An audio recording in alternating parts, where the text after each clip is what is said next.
अस्सलामुअलैकुम दोस्तों, मैं हूं महमूद अहमद। दोस्तों आज की वीडियो में हम आपको DOL स्टार्टर स्विच के कनेक्शन करने का तरीका बताएंगे। DOL स्टार्टर यानी कि डायरेक्ट ऑनलाइन स्टार्टर स्विच। दोस्तों इस स्टार्टर स्विच को अपने सिंगल फेस या 3 फेस मोटर के साथ कनेक्ट करने के दो बड़े फायदे होते हैं। नंबर 1 फायदा ये होता है कि इस सर्किट में एक अदद ओवरलोड रिले का इस्तेमाल किया जाता है, जिसका फायदा ये होता है कि अगर आपकी मोटर किसी भी वजह से ज्यादा अम्पेयर ले रही है, चाहे वो बैरंग खराब होने की वजह से, बैरंग टूटने की वजह से, या ज्यादा चलने की वजह से, या किसी भी वजह से अगर आपकी मोटर जो है वो जो भी आपने अम्पेयर सिलेक्ट की है इसके ऊपर उस कैपेसिटी से ज्यादा अम्पेयर ले रही है, ये जो रिले है ऑटोमेटिक ट्रिप कर जाएगी, जिसकी वजह से आपकी जो मोटर है वो ओवरलोड होने की वजह से जलने से बच जाएगी। और इस स्टार्टर स्विच को अपनी मोटर के साथ कनेक्ट करने का जो दूसरा फायदा है वो ये है कि जिन इलाकों में बहुत ज्यादा लोड शेडिंग होती है, बार बार लाइट आती है और बार बार लाइट जाती है, जिसकी वजह से आपकी मोटर वगैरह को जलने का खतरा होता है, इस स्टार्टर स्विच को इस्तेमाल करने का ये फायदा होगा कि जो ही लोड शेडिंग की सूरत में आपकी लाइट चली जाएगी, ये जो हमारा स्टार्टर स्विच है ऑटोमेटिक आपकी मोटर को कट ऑफ कर देगा, और जो ही फौरन लाइट वापस आ जाएगी तो वो इसको ऑटोमेटिक ऑन नहीं करेगा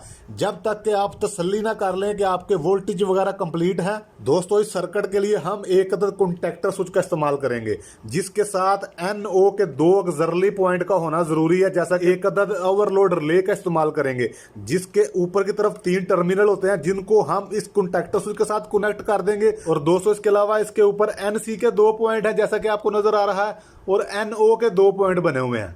और इसके अलावा एक ग्रीन पुश बटन होगा, जिसकी बैक साइड पर भी 2 पॉइंट है, जो कि NO के पॉइंट है। NO यानी नॉर्मली ओपन। जैसा कि अभी ये पुश बटन जो है नॉर्मल पोजीशन में है, तो ये दोनों जो पॉइंट है ये ओपन है, ये कनेक्टेड नहीं है, क्लोज नहीं है, ये ओपन है। और ये जो रेड कलर है इसकी बैक साइड पर NC लिखा हुआ है, यानी नॉर्मली क्लोज, यानी अभी ये नॉर्मल पोजीशन में है, तो ये 2 पॉइंट जो है क्लोज है। जो भी 2 वायरें हम यहाँ पर कनेक्ट करेंगे वो नॉर्मली क्लोज होंगी, प्रेस करने की सूरत में वो ओपन हो जाएंगी। जैसा कि हमने आपको पहले बताया था कि A1 और A2 ये हमारे कॉन्टैक्टर स्विच की कॉइल के स्टार्टिंग के पॉइंट हैं, जहां पर हम 220 वोल्ट की बिजली की पावर कनेक्ट करेंगे। ब्लैक कलर को हम न्यूट्रल के तौर पर इस्तेमाल करेंगे। ये न्यूट्रल हमारे पास डायरेक्ट मौजूद है, क्योंकि ब्रेकर में हमारे पास 3 फेस मौजूद है। ये ब्लैक हमारी न्यूट्रल है, इसको हम अपने कॉन्टैक्टर स्विच के A1 के पॉइंट पर कनेक्ट कर देंगे इस तरह, जैसा कि आपको नजर आ रहा है।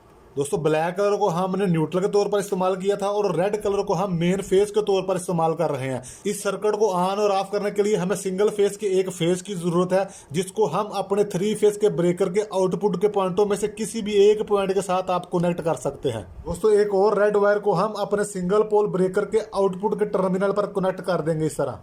और इसी रेड वायर के दूसरे एंड को हम अपनी ओवरलोड के NC के पॉइंट नंबर 96 यानी कि 96 नंबर पॉइंट पर कनेक्ट कर देंगे, जिसके ऊपर NC का ऑप्शन मौजूद है। तो अपनी ओवरलोड रिले का ये जो हमारा NC का दूसरा पॉइंट खाली है 95 नंबर, यहाँ पर अभी हम एक और रेड कलर की वायर को कनेक्ट कर देंगे इस तरह। इसी वायर को हम अपने ये जो रेड कलर का पुश बटन है, इसकी बैक साइड पर ये जो 2 पॉइंट मौजूद है वायर को कनेक्ट करने के लिए, किसी भी एक पॉइंट के साथ कनेक्ट कर देंगे इस तरह, जैसा कि आपको नजर आ रहा है। अभी हम एक और रेड कलर की वायर को अपने रेड कलर के पुश बटन की बैक साइड पर मौजूद दूसरे टर्मिनल पर कनेक्ट कर देंगे इस तरह। और इसी वायर को हम अपनी ग्रीन पुश बटन की बैक साइड पर मौजूद किसी भी एक टर्मिनल पर कनेक्ट कर देंगे इस तरह, जैसा कि आप देख रहे हैं। और एक और रेड कलर की वायर को हम अपने ग्रीन वाले पुश बटन के दूसरे टर्मिनल पर कनेक्ट करेंगे इस तरह। और अपने ग्रीन वाले पुश बटन से आने वाली रेड वायर को हम अपने कॉन्टैक्टर स्विच का ये जो हमारा दूसरा पॉइंट खाली था A2 वाला, यहाँ पर कनेक्ट कर देंगे इस तरह। ये देखें हमने सिंगल पोल ब्रेकर भी ऑन कर दिया। आप देखेंगे जो ही हम इस ग्रीन वाले बटन को प्रेस करेंगे, ये जो हमारा कॉन्टैक्टर स्विच है ये ऑन हो रहा है, मगर जो ही हम इस बटन को प्रेस करना छोड़ देते हैं तो ये ऑफ हो जाता है। जो ही दोबारा प्रेस करते हैं तो ऑन हो जाता है, क्योंकि ये होल्ड नहीं हो रहा। अभी हम इसको होल्ड करने के कनेक्शन आपको बताते हैं। तो दोस्तों एक और रेड कलर की वायर को हम अपने ये जो हमारा रेड वाला पुश बटन है, जो इसकी साइड बैक साइड पर आउटपुट वाला पॉइंट है, जहां से एक वायर जो है ग्रीन वाले पुश बटन को जा रही है, उसी के साथ यहाँ पर हम कनेक्ट कर देंगे इसको इस तरह।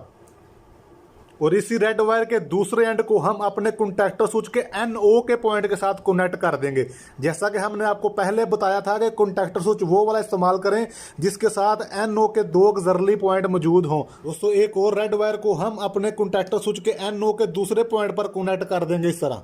और इसी रेड वायर के दूसरे एंड को हम अपने कॉन्टैक्टर स्विच के A2 के पॉइंट पर कनेक्ट कर देंगे, जैसा कि आपको नजर आ रहा है। जहां पर हमने इससे पहले भी वायर कनेक्ट की थी जो कि रेड वाले पुश बटन से आ रही थी। दोबारा फिर ये ग्रीन को प्रेस करने पर जैसा कि भी आप देख रहे हैं कि हमारा जो कंडक्टर स्विच है जो होल्ड हो चुका है, यानी ऑन की पोजीशन पर है। और जो ही हम रेड कलर को प्रेस करेंगे ये ऑफ हो जाएगा। अगर आपकी मोटर 10 एम्पेयर ले रही है, आप इसको 10 एम्पेयर पे सिलेक्ट कर दें। जितने एम्पेयर ले रही है सिलेक्ट करें। आपकी जो मोटर है 10 एम्पेयर से लेकर ज्यादा एम्पेयर ले रही है तो ये जो हमारी जो ओवरलोड रिले है, जैसा कि भी आप देख रहे हैं, उसी वक्त इसको स्टॉप कर देगी। ये देखें, उसी वक्त इसको ट्रिप कर देगी ताकि आपकी मोटर खराब ना हो। कॉन्टैक्टर स्विच ऑफ होने की सूरत में हमारी जो मोटर है वो भी ऑफ हो जाएगी और बाद में आप उसको रिपेयरिंग करके यहाँ से इसको रीसेट करके दोबारा ऑन अप कर सकते हैं, ऐसे जैसे कि आपको नजर आ रहा है। तो दोस्तों ये तरीका है DOL स्टार्टर स्विच के सर्किट के कनेक्शन करने का। तो दोस्तों मैं उम्मीद करता हूँ कि आपको यकीनन हमारी आज की वीडियो पसंद आई होगी।